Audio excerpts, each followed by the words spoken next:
Bonjour à vous, bonjour à tous ceux qui nous écoutent et nous suivent sur les ondes de Radio Maria, même par Internet ou tous les autres, le podcast en direct ou sinon même après.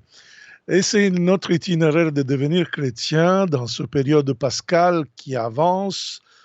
Et comme je répète depuis le démarrage, on ne termine jamais de devenir chrétien. Aujourd'hui, j'aimerais bien aborder quelque chose qui va nous accompagner dans tout le cheminement. Sans cette réalité, notre cheminement chrétien, en effet, ne peut pas grandir, ne peut pas s'épanouir, ne peut pas se développer parce que, en effet, on va parler de la puissance de la louange. Souvent dans l'Église, certaines croient que la louange, c'est simplement de certains groupes, de certaines réalités ecclésiales, mais la louange, c'est la prière par excellence de tout chrétien. Je prends le catéchisme de l'Église catholique au numéro 2639 et cette chef-d'œuvre de théologie, de catéchèse, il nous définit la prière des louanges comme la forme de prière qui reconnaît le plus immédiatement que Dieu est Dieu. C'est vraiment quelque chose dans laquelle nous prions, donc il y a un culte, il y a une espèce de sortir de soi-même pour aller reconnaître, pour aller en effet presque faire un acte de foi que Dieu est Dieu.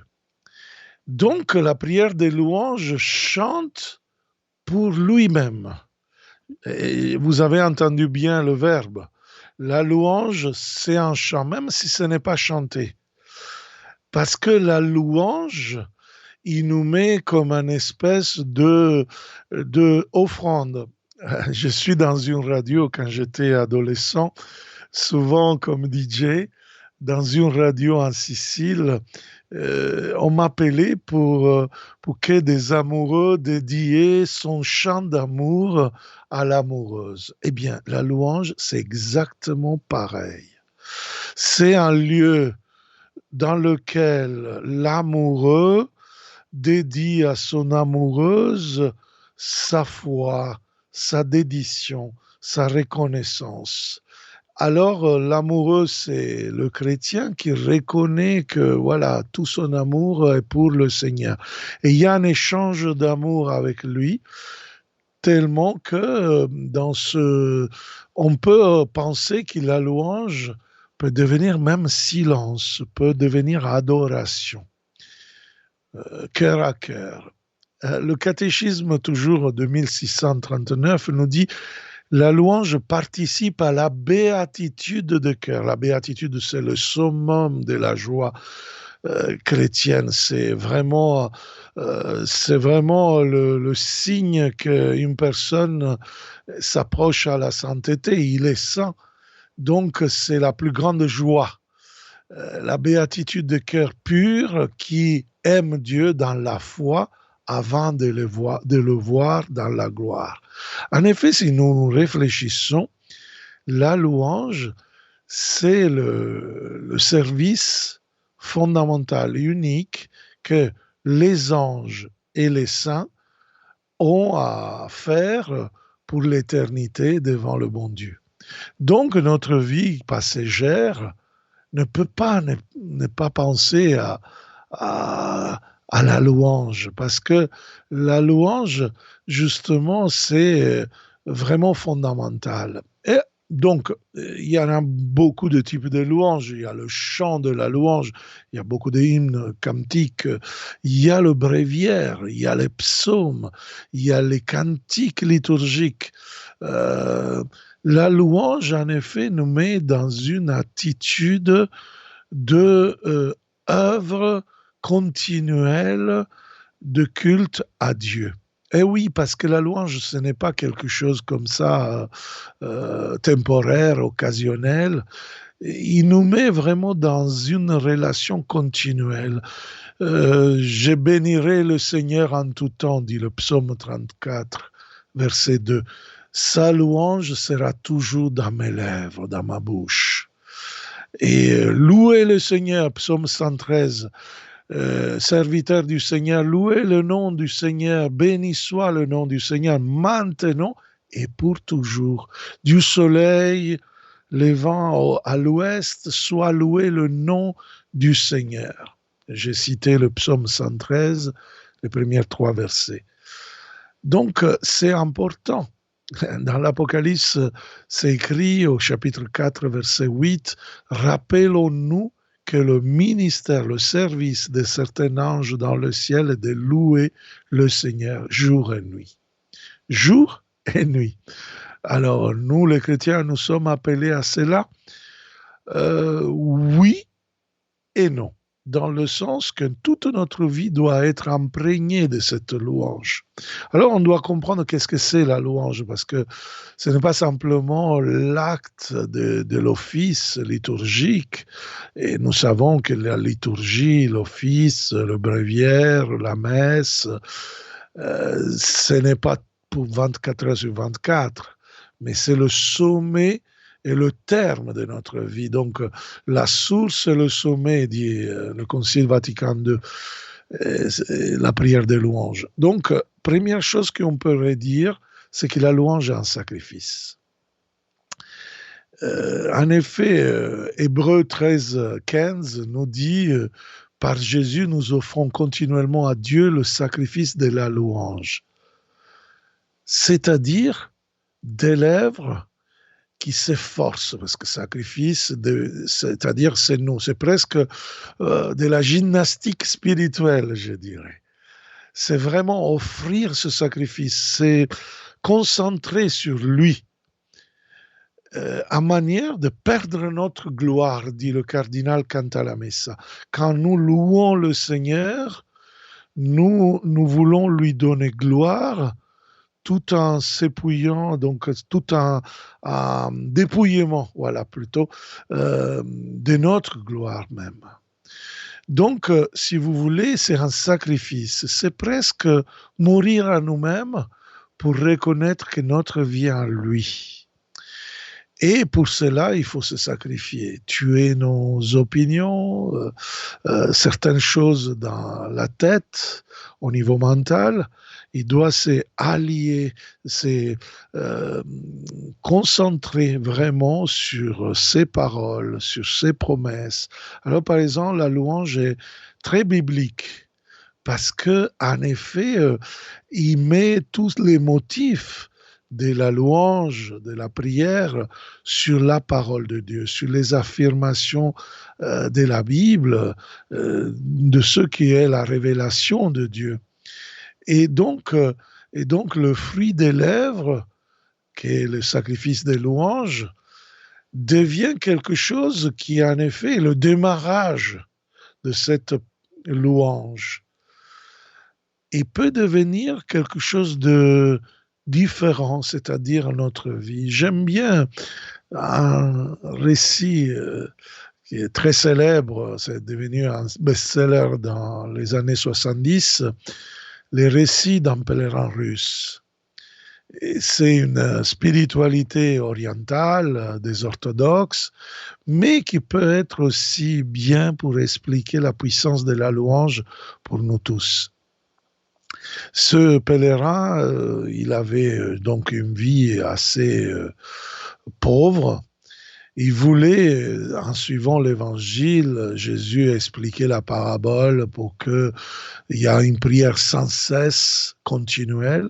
Et alors, va chez un père spirituel, chez un starets. Père, comment on peut prier continuellement? Et le père lui dit, écoute, prends ce shotki, c'est comme un chapelet de laine, et dis 2000 fois, Jésus, aie pitié de moi, pécheur. Jésus, fils de David, aie pitié de moi, pécheur. Et lui répète 2000 fois, 2000 fois. pour une semaine, après il va chez son père spirituel. Ah, je l'ai fait, mais je ne prie pas tout le temps. Alors on va augmenter, fais-le 4000 fois. Il va le faire 4000 fois pour toute la semaine. Il revient chez son père spirituel. Et père, mais je ne prie pas tout le temps. Et on va augmenter 10 000 fois par jour. Il va devenir difficile parce que 10 000 fois par jour, il faut compter, il faut être attentif, etc. Et à un certain moment, il se couche et il se rend compte que sa prière est presque synchronisée avec la respiration. Il s'endort et a l'impression comme s'il répète tout le temps cette phrase, mais il dort vraiment. Et il comprend maintenant, à un certain moment, que cette prière continuelle, ce n'est pas du répéter des phrases, mais c'est reposer en Dieu. C'est vraiment euh, rentrer dans la présence de Dieu. Vous comprenez alors que louer le Seigneur, reconnaître Dieu comme il est, ce n'est pas reconnaître ce qu'il fait, ça c'est l'action de grâce, dit le catéchisme de l'Église catholique, qui peut sembler comme une louange, mais littéralement n'est pas une louange. La prière des louanges a deux ailes. Reconnaître Dieu et décider d'aller vers lui. Ce sont les deux ailes qui permettent de louer le Seigneur. L'un et l'autre, ils vont nous faire monter jusqu'à lui, dans la plénitude de l'esprit. Et il y a une belle expression liturgique, l'esprit, avec la E majuscule, entendu l'Esprit Saint, se rejoint à notre esprit pour chanter, et on va chanter le Notre Père normalement avec cette introduction du prêtre, parce que c'est vraiment une œuvre, une corroboration, la prière des louanges, entre notre sacrifice, notre disponibilité, notre chant, notre offrande, avec la grâce de Dieu qui nous rend justement le plaisir, je dirais, spirituel, le goût.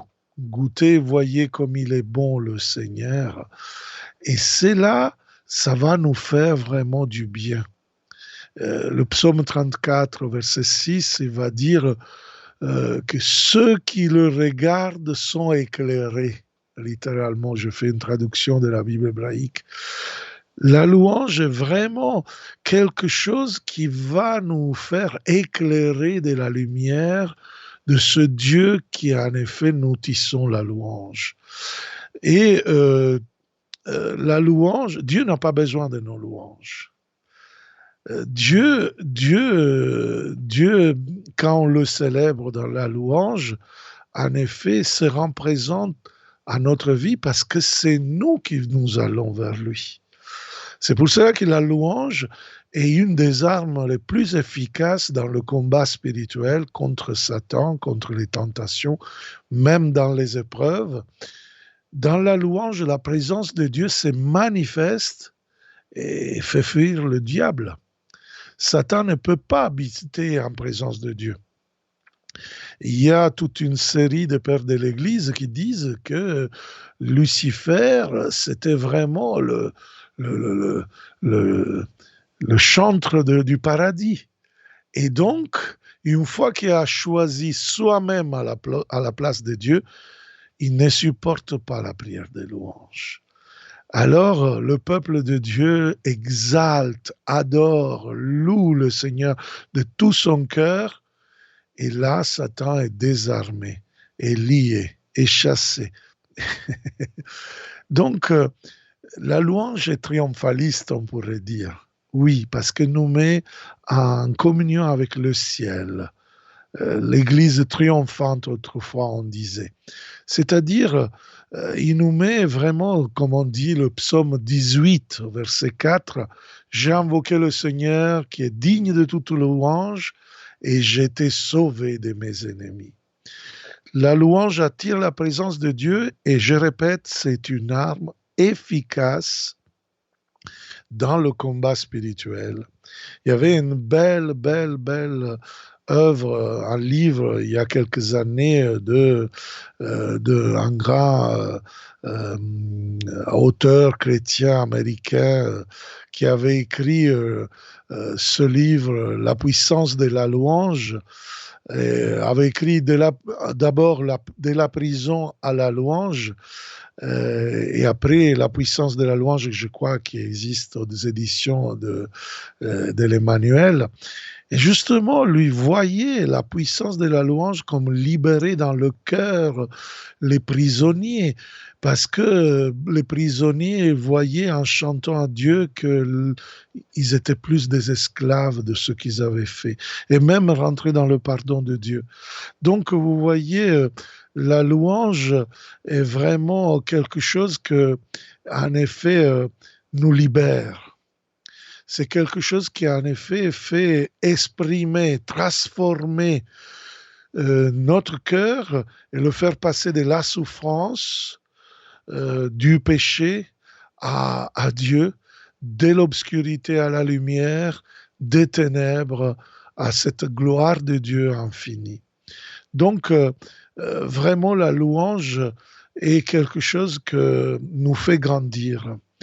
Euh, il y a un passage justement de la Bible, au psaume 107, versets 21-22, qu'il dit qu'il loue l'Éternel, qu'il loue le Seigneur pour sa bonté, pour ses merveilles en faveur des hommes, offrez des sacrifices de louange et racontez ses œuvres avec joie.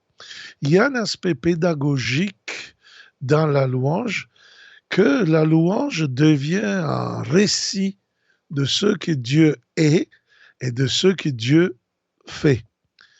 Donc, c'est pour cela que dans beaucoup nous avons, par exemple, parfois des livres de louanges avec les chants, avec les psaumes, et en lisant ces paroles, avec le chant, avec la créativité, avec la beauté, en effet, nous sommes en train de vivre l'annonce. C'est pour cela que Saint Augustin va dire qui chante loue deux fois, il prie deux fois. Parce que c'est quelque chose qui, en effet, il te met dans la véritable transformation missionnaire de ta vie. Tu annonces à ton cœur et aux autres qui t'écoutent, en effet, qui est Dieu et qu'est-ce que Dieu réalise dans nos vies. Et un bon adorateur, un bon louangeur, c'est vraiment quelqu'un qui devient un serviteur de Dieu, un bon missionnaire. En effet, c'est une des significations du mot grec angelos qui a donné ange. Parfois, nous pensons que les anges sont là à louer le Seigneur 24 heures sur 24, 365 jours sur 365, parce que bon, c'est l'éternité. Mais si nous regardons l'étymologie du mot grec angelos, nous savons bien que ce mot veut dire annonciateur. Et dans l'Apocalypse, nous voyons, même dans certains livres apocalyptiques et prophétiques de l'Ancien Testament, comme Isaïe, comme Jérémie, comme aussi Daniel, nous voyons que parfois les anges annoncent des choses l'un à l'autre. Un ange disait à l'autre, Saint, Saint est le Seigneur, dit l'Apocalypse. Voilà, annoncer la sainteté par la louange, c'est un des chants fondamentaux de la liturgie, par exemple, dans lequel nous sommes en train de dire Dieu, que Dieu est Dieu. Saint Luc, dit le catéchisme de l'Église catholique de 1640, mentionne souvent dans son évangile l'émerveillement et la louange devant les merveilles du Christ. Le souligne aussi pour les actions de l'Esprit Saint qui sont dans les actes des apôtres. Nous savons que c'est le même auteur avec la tradition. La communauté de Jérusalem, par exemple, loue le Seigneur, tac, les portes de la prison où il y a Pierre, ils s'ouvrent. Parce que, en effet, la louange émerveille, produit des merveilles. par exemple l'impotent guéri par Pierre et Jean en Actes 3:9, ou la foule qui en glorifie Dieu en Actes 4:21, ou les païens des Pisidie qui, j'ai lu Actes 13:48, tout joyeux glorifie la parole du Seigneur. Vous voyez, c'est quelque chose de merveilleux, la louange. Et ça nous fait grandir. C'est pour cela que Saint Paul, en Éphésiens 5:19, et aussi, parallèlement, en Colossiens 3:16, il nous dit ceci. Récitez entre vous des psaumes, des hymnes, des cantiques inspirés, chantez, célébrez le Seigneur de tout votre cœur.